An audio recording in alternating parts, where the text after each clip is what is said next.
Bueno, pues comencemos por el principio, como dice Aristóteles en su Poética, así que remontémonos al 415 antes de nuestra era, en las grandes dionisíacas, en Atenas, cuando se representó una de las tetralogías del gran tragediógrafo Eurípides, que como usted sabe, estas tetralogías que concursaban en el festival de primavera en honor al dios Dioniso, famoso, ¿no?, por ser el evento donde se originaron la tragedia, la comedia, el drama satírico, con un importantísimo componente teatral, pues estaban integradas, ¿no?, por 3 tragedias y un drama satírico, y en este caso nos referimos a las troyanas, Alejandro y Palámedes, 3 tragedias, y el drama satírico Sísifo.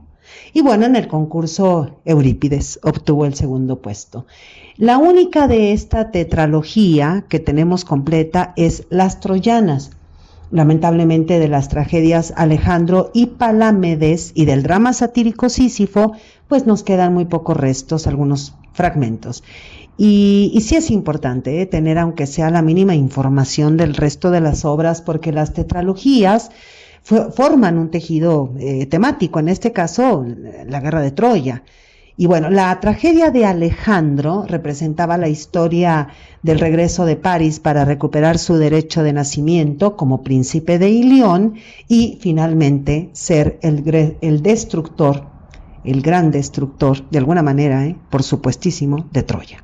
Y la tragedia Palámedes representaba cómo este héroe griego es acusado de traición por Odiseo y ejecutado por los griegos durante la guerra de Troya. En el caso de Sísifo, el drama satírico que bueno, tiene una autoría controvertida, representaba el conflicto entre creer o no creer, si los dioses surgieron de sí mismos o si son una invención humana. Aquí me detendré un poquito antes de ingresar en las troyanas, pues para recordar qué entendemos por drama satírico.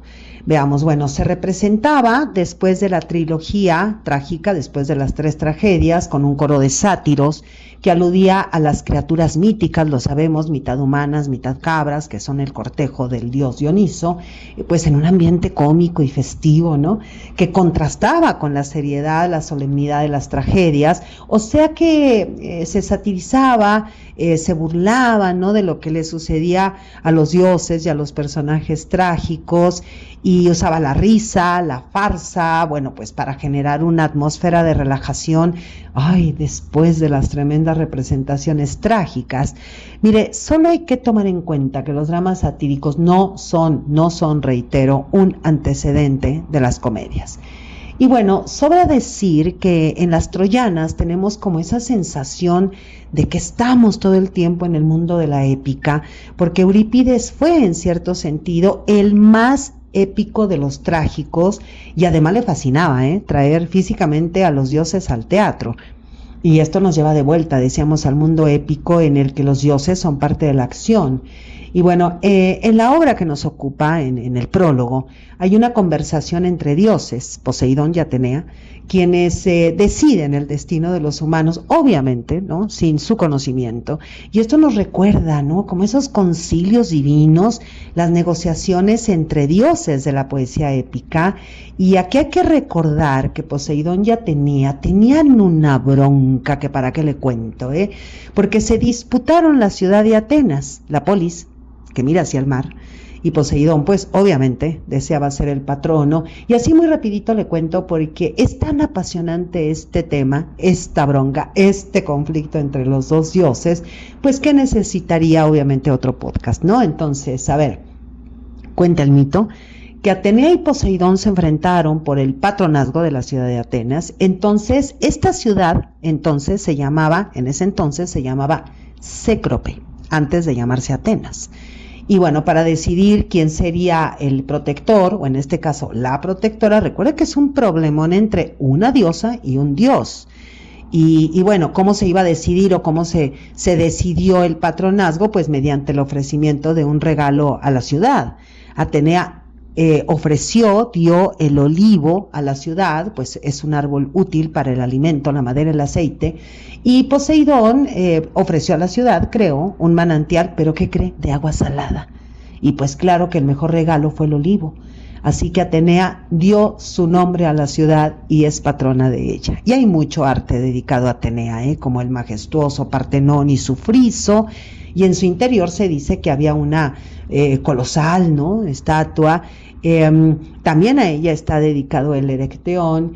El arte griego, mire, está llenito de representaciones de la diosa Atenea, quien además nació armada y nació de la cabeza de su padre Zeus. Y bueno, como decíamos, Poseidón, el dios del mar y los océanos, y Atenea, que es su sobrina, y que es la diosa de la sabiduría y la justicia, bueno, entre mucho más. Cada vez que puede el dios marítimo del tridente se va a confrontar a la diosa del casco, el escudo, la lanza, el olivo, y estos dos dioses aparecen en el prólogo, al inicio, inmediatamente en el inicio de las Troyanas, esta tragedia del gran tragediógrafo Eurípides. Pero hablemos un poquito del ciclo troyano. Me refiero al conjunto de poemas épicos y de tragedias relacionadas con la guerra de Troya y lo que sucedió después. Entonces, bueno, a este ciclo obviamente pertenecen la Ilíada y la Odisea, la trilogía titulada, llamada La Orestiada, compuesta por las tragedias de Agamenón, las Coéforas, las Euménides de Esquilo, y las tragedias de Sófocles, como Áyax, Electra, Filoctetes, y bueno, obviamente las tragedias de Eurípides. Pero mire, aquí fíjese cómo Eurípides, decíamos, es el tragediógrafo más épico, porque tiene más tragedias relacionadas con la guerra de Troya, y además mezcladas, ¿no? Las va mezclando de alguna forma con el ciclo micénico o ciclo de Argos, dependiendo de cómo usted lo conozca, ¿no? Me refiero a Andrómaca, las tragedias de Andrómaca, Hécuba, Electra, las Troyanas, Ifigenia entre los Tauros, Helena, Orestes, Ifigenia en Áulide. Entonces, bueno, como bien se mira y reitero, Eurípides es el más épico, el más homérico de todos los trágicos. Y en el caso específico, bueno, el que aquí nos ocupa, las Troyanas, es una tragedia que tiene como hipotexto, el hipotexto es el texto anterior, ¿no?, que sirve como de fuente, que sirve como de base a un texto posterior, y aquí nos referimos a que es la Ilíada de Homero, ese hipotexto, ese texto que sirve de base a las Troyanas. Y hay que tomar en cuenta que aunque la Ilíada gira en torno a la cólera de Aquiles, no es solo una historia de ira y violencia masculinas, sino también el relato de mujeres, de Helena, de Hécuba, de Andrómaca, es decir, la culpable de la guerra, y las víctimas de la guerra. Y al caer Troya, las mujeres de la ciudad derrotada, pues estaban condenadas a convertirse en propiedad de los vencedores. Entonces, reiteramos, las troyanas en muchos aspectos atan los cabos sueltos homéricos. Las mujeres que conocemos en la Ilíada, ¿no?, relacionadas con Troya, pues regresan en la obra de Eurípides para responder a la pregunta, ¿y qué fue de ellas? Y en el proceso, la obra invierte el énfasis de la Ilíada, porque el poema épico de Homero está centrado en los hombres que ocasionalmente miran a las mujeres y un poquito menos a las troyanas. En cambio, Eurípides lo que hace es colocar a las mujeres troyanas en el centro del escenario y a los hombres, a los argivos, a los griegos, los empuja a la periferia. Por eso es que en el centro de la obra miramos a Hécuba, la esposa de Priamo. Imagínense, la reina, la gran matriarca, ¿no?, de Troya, que en esta obra de Eurípides es azotada por un golpe tras otro, golpes del destino. Y por eso miramos cómo el hilo conductor de la obra de las troyanas es el lamento de Hécuba. Hécuba, que ahora es esclava con la cabeza rapada, que su mundo se desmantela, y en la obra también aparece Casandra, quien repite en las Troyanas el papel secundario que interpretó en el Agamenón de Esquilo, como la profeta que ve lo que los otros no pueden, pero que nadie le cree. Bueno, ya violada por Áyax, ¿no?, como sabemos por la conversación divina del comienzo entre Poseidón y Atenea, ahora se convertirá en la concubina de Agamenón. También aparece la nuera de Hécuba, es decir, la esposa de Héctor, la viuda de Héctor, Andrómaca, que antes de expresar su sufrimiento, pues trae noticias de otra hija de Hécuba. Nos referimos a Polixena, pero esta no es la primera vez que oímos hablar de Polixena en esta obra, porque Taltibio, el heraldo griego, ya nos había hablado de ella antes en la obra, pero en una forma tan hermética que parece que Hécuba no entendió o no quiso entender, pero el público sí, nosotros sí entendemos, porque sabemos que el espíritu de Aquiles exige el sacrificio de Polixena como ofrenda en su tumba. Mire, aquí no hay nobleza, aquí hay brutalidad, y aquí hay una victimización impotente, ¿no? Porque las troyanas nos presenta, mire, no una, sino varias víctimas femeninas, todas las que salen ahí, todas las que están ahí.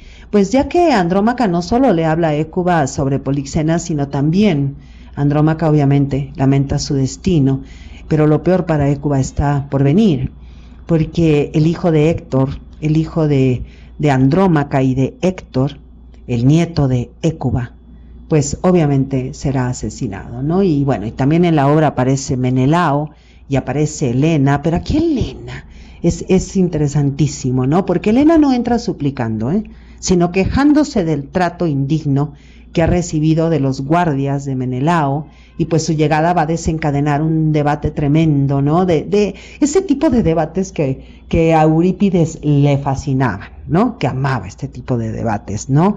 Y aquí vemos a Hécuba, que prácticamente somete a juicio a Helena en presencia de Menelao y le exige a Menelao que la mate, ¿no?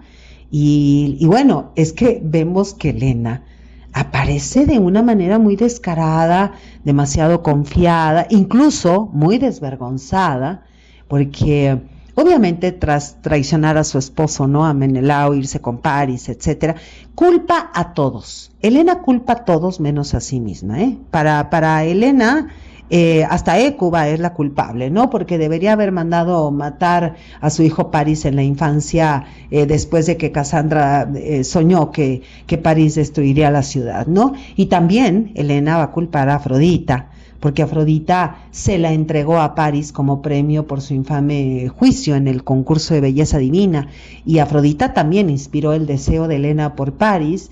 O sea que Helena es como una víctima inocente, ¿no? Para ella, para sí misma, de un poder divino abrumador. A ver, escuchemos a Helena. Dice: me perdió mi belleza y me acusan de infame cuando debía ceñir mis sienes una corona. Dirás que ni siquiera he aludido a la huida de tu palacio. Vino protegido por Afrodita, deidad no despreciable, mi mal genio. Paris, el cual tú, el más descuidado de los hombres, dejaste conmigo en tu palacio mientras navegabas de Esparta a Creta, y me raptó a la fuerza. Me acusarás también porque después de muerto Paris y de descender al seno oscuro de la tierra, hubiera yo debido, no ligándome a mi lecho ninguna ley divina, dejar estos palacios y encaminarme hacia Argos. En efecto, intenté hacerlo. Testigos son los centinelas de las torres y los espías de los muros, que muchas veces me sorprendieron en las fortificaciones descolgándome con cuerdas. ¿Cómo pues, Menelao, moriré injustamente, y sobre todo por tu mano, ya que esta belleza mía, en vez de darme la palma de la victoria, me ha condenado a dura esclavitud? Bueno, ahora interviene el coro. Dice: defiende, reina, a tus hijos, le está diciendo a Hécuba, defiende, reina, a tus hijos y a tu patria, refutando sus elocuentes palabras, se refiere a las palabras de Helena. Habla bien, a pesar de sus maldades, don en verdad y amargo. Y refuta Hécuba: fue mi hijo de notabilísima hermosura, y tú al verle la verdadera Afrodita. A todas sus locuras llaman Afrodita los mortales, y en nombre de esta diosa tiene en ella su raíz, y tú, al admirarlo con sus lujosas galas y vestido de oro resplandeciente, sentiste arder en tu pecho el fuego de la lujuria. Pocas riquezas poseías en Argos, y al dejar Esparta esperabas que la opulencia ciudad de los frigios soportaría tus excesos, no satisfaciendo tus placeres en el palacio de Menelao. ¿Te atreves a decir que mi hijo te robó a la fuerza? ¿Qué espartano podría asegurarlo? Solo te cuidas de la fortuna, solo a ella sigues, no a la virtud, y añades que quisiste descolgarte con cuerdas desde las torres, indicando quizá que permanecías en ella contra tu voluntad. Cuando te sorprendieron preparando fatales lazos, hubiéranlo hecho mejor mujer noble, sensible a la pérdida de su anterior esposo. Yo incluso te aconsejé así muchas veces. Vete. Mis hijos contraerán matrimonio con otras, yo te llevaré a las naves griegas y te ayudaré en tu oculta huida. Pon término a la guerra entre griegos y troyanos. Pero esto te desagradaba, y a pesar de todo, sales tan galana y contemplas junto a tu marido el mismo cielo, cuando debías aparecer humilde y desaliñada en tu traje, temblando de horror, con la cabeza afeitada y fingiendo modestia en vez de imprudencia, en expiación de tus anteriores faltas. Oh Menelao, no es otro mi objeto, sino que honres a la Grecia dándole merecida muerte, como corresponde a tu dignidad. Tremendo, ¿Cómo ve, Y bueno, vemos cómo Hécuba logra refutar a Helena punto por punto, tanto en su intento de desviar la culpa como sus falsas afirmaciones de intento de fuga. Es importantísimo señalar también que habla en segundo lugar, y la regla de oro en los debates dramáticos griegos siempre es el segundo argumento, ese segundo argumento siempre es el más sólido. Por eso la pone, primero deja hablar Helena, y después la que refuta es Hécuba. Pero bueno, incluso si aceptamos alguno de los argumentos de Helena y no todo lo que dice puede descartarse, pues su insistencia es atribuir la culpa a todos, menos a ella misma. Y esto tiene, obviamente, esto es muy lógico, ¿no? Tiene un vacío en su lógica. Helena debe morir, pero mire, no morirá, porque usted sabe que ningún mito narra el castigo a Helena. Y es terrible cuando el heraldo Taltibio, ¿no?, más adelante en la obra, regresa con el cuerpo del niño Astianacte, que porta en el escudo de su padre Héctor, para que Hécuba lo lamente y lo prepare para el entierro. El escudo en sí mismo condensa todo lo que Héctor fue para Troya como protector y representante de sus guerreros, todo lo que este niño Astianacte ya no será. La herencia de su padre se usará para enterrarlo, el glorioso pasado de Troya y su futuro sin vida serán enterrados juntos. Bueno, pero en realidad su miseria, la miseria de Hécuba, no es del todo completa. Incluso después de lamentarse por su nieto, por el asesinato de su nieto Astianacte, Hécuba no ha perdido la esperanza. Aún puede encontrar un poco de consuelo, ¿no?, apelando a los valores de la épica homérica. Y esta épica homérica enfatizaba la búsqueda heroica de la gloria eterna en la guerra, conmemorada en canciones. Y sin todo su sufrimiento, Troya habría permanecido en el anonimato. Y ahora Troya será recordada en las épicas, en las tragedias, en las grandes canciones, ¿no?, en la gran literatura, y su gloria tiene un precio terrible. Pero mire, gloria es. Y en este punto, ¿no?, en el que Coro ve antorchas en las murallas y Taltibio da la orden de quemar Troya hasta los cimientos, Troya debe ser borrada físicamente de la tierra. Debe ser como si Troya nunca hubiera existido, pero no lo lograron los griegos. ¡Oh Troya!, grita Hécuba, tu nombre está desapareciendo. Finalmente se derrumba y hay que contenerla para que no se arroje a las llamas a Hécuba. Finalmente Hécuba es conducida hasta los barcos griegos. Y bueno, hasta ahora hemos visto a las demás mujeres principalmente a través de los ojos de Hécuba, pero no son solo mecanismos para aumentar su sufrimiento, porque cada una de estas personajes, ¿no?, cada una tiene su propia historia. Cada personaje femenino, lo sabemos, representa esta destrucción desde una perspectiva diferente, y todas ellas asumen su destino de maneras distintas. Y sí, bueno, Troya es destruida y sus mujeres son repartidas entre los vencedores. Hécuba sobrevive a su esposo, a sus hijos, a su nieto, y vive para presenciar la completa destrucción de Troya. Y bueno, aquí quisiera volver al principio de la obra porque ahí están, ¿no? Estos dos dioses conversando, es decir, están llegando a un acuerdo, Poseidón y Atenea, y coinciden en la destrucción del ejército griego en su camino de regreso desde Troya. Mire, en realidad esta tragedia, Las Troyanas de Eurípides, tiene dos historias en juego. Por un lado, la desaparición de Troya ante los ojos de Hécuba y el canto, ¿no?, del lamento de Hécuba ahí mismo. Y por otro lado, el presagio de lo que le sucederá al ejército argivo en su regreso de Troya. Es decir, la caída del presente y el funesto futuro. Y ese destino funesto es la esperanza para los troyanos. Y esto lo anuncian primero los dioses en el inicio, donde Atenea convence a Poseidón de destruir la flota en su camino de regreso. Y la profetisa Casandra, bueno, va a añadir más detalles, ¿no? Predice el asesinato de Agamenón y los sufrimientos del villano, Odiseo. Vean cómo van cayendo los héroes. Los griegos pues serán castigados por sus excesos, ejemplificados por la violación de Casandra, manos de Áyax, en el templo de Atenea. Esto es lo que Atenea, bueno, pero le va a pesar terriblemente, y es uno de los motivos por los cuales pide ayuda a Poseidón para destrozar, ¿no?, a todas las naves argivas de regreso, esa violación de Casandra en manos de Áyax en su propio templo. Y bueno, vemos que el mismo patrón de comportamiento no va a persistir a lo largo de la obra, y los griegos persistirán en ese comportamiento, ignorando que ya han sido condenados por los dioses, pero claro, ellos no lo saben, ¿no? Y la ironía de todo esto se ve incrementada por la ausencia de los griegos, ¿no?, de alguna forma en esta obra, porque aquí opera dramáticamente los dioses. Es decir, durante la mayor parte de la obra, excepto Taltibio y Menelao, son como una fuerza invisible, experimentada solamente por un intermediario, una fuerza que reparte vida y muerte, que mueve a los seres humanos a su antojo.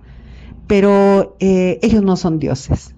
Están sujetos, todos estamos sujetos, todas, a la voluntad divina.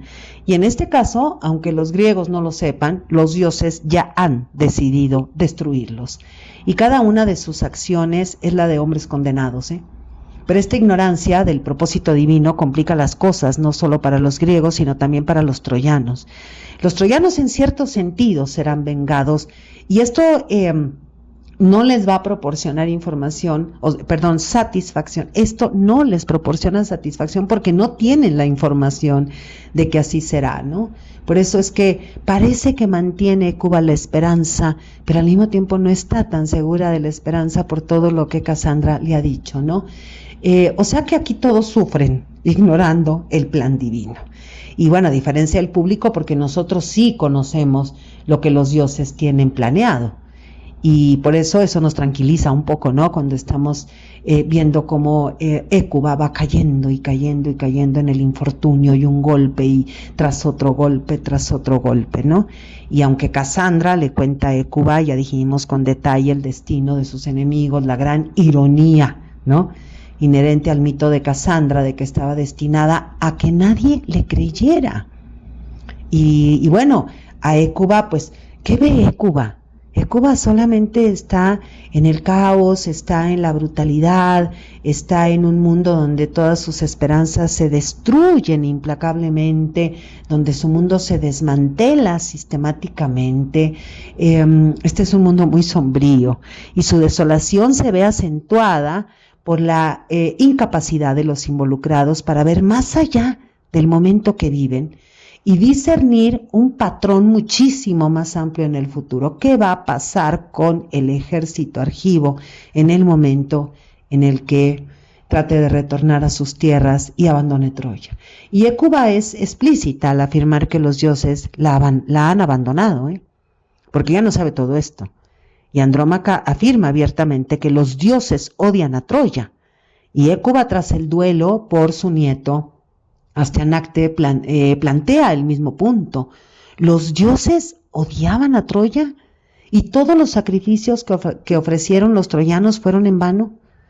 Y cuando Menelao se lleva a Helena, ¿no? El coro se queja de que Zeus los ha traicionado, el coro, que es de troyanas, ante todos los griegos, ¿no?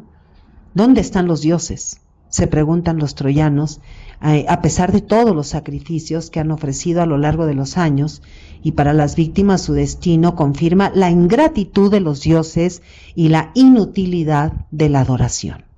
Y así los personajes viven en un mundo donde incluso hay esta falta de significado o un significado que nos resulta inaccesible, ¿no? El significado de lo sagrado. Y aquí vemos también la brecha entre el conocimiento del público y el conocimiento de los personajes, porque nosotros sabemos que sí va a haber una venganza por parte de los dioses, pero los personajes no lo saben. Y un aspecto de esta explotación, ¿no?, dramática, trágica, muy trágica, pues es brindar al público una perspectiva casi divina de los acontecimientos, pues ya que nos permite, ¿no?, saber cosas que los personajes no pueden saber. Pero dado, bueno, que el público comparte una humanidad común con los personajes, ahí depositamos esa ironía trágica que enfatiza más que cualquier otra la falta de control y la falta de información de los seres humanos, de nosotros, de nosotras, acerca del destino. Y en este sentido, Las Troyanas es sin duda una tragedia bélica. Y para el público ateniense invitaría a reflexionar sobre la guerra en la que estaban inmersos. A ver, en el invierno del 416-415, los atenienses asesinaron a la población masculina adulta de la pequeña isla de Melos y vendieron a las mujeres y a los niños como esclavos. Y no era la primera vez que Atenas hacía esto. Y tales atrocidades no eran infrecuentes. Para cualquiera que viera la obra, Melos debía estar presente en segundo plano. Ahí estaba Melos. ¿Sí? Toda esta parte que siempre decimos, las tragedias están unidas, ¿sí?, a esos debates políticos, ¿no?, que estaban en el presente. Y bueno, no nos cabe quizá la duda de que algunos de los atenienses que cometieron la matanza en Melos, pues a lo mejor es muy probable que estuvieran entre el público. Pero Las Troyanas, no son solo una obra de guerra como la Ilíada de Homero. El texto clave de fondo es más que un poema bélico, porque ambos tratan también de la vida más allá de la guerra. Y la guerra, como señaló el historiador Tucídides, contemporáneo de Eurípides, ofrecía más ocasiones y más presiones sobre el ejército despiadado del poder. Y sabemos que la tragedia siempre busca ejemplos extremos, y la guerra ofrece precisamente eso. La guerra acentúa el potencial humano para la crueldad, lleva el sufrimiento al extremo y pone a prueba en un grado inusual la capacidad humana de afrontarlo. Pero el victimismo, la ignorancia y la injusticia no se limitan a la guerra, forman parte de la existencia. Los culpables se libran de sus crímenes terribles, mientras otros sufren las consecuencias. Por eso la obra no solo trata de la dificultad de sobrevivir a la conquista en la guerra, también trata de la dificultad de sobrevivir en un mundo hostil. Y aquí los dioses son cruciales para este aspecto de la obra, porque sí ofrecen un orden moral. Entonces los griegos sufrirán bajo ese orden moral de los dioses. Hoy estamos viviendo una guerra terrible que parece no tener fin. Soy Margarita Díaz de León, Literatura en Espiral.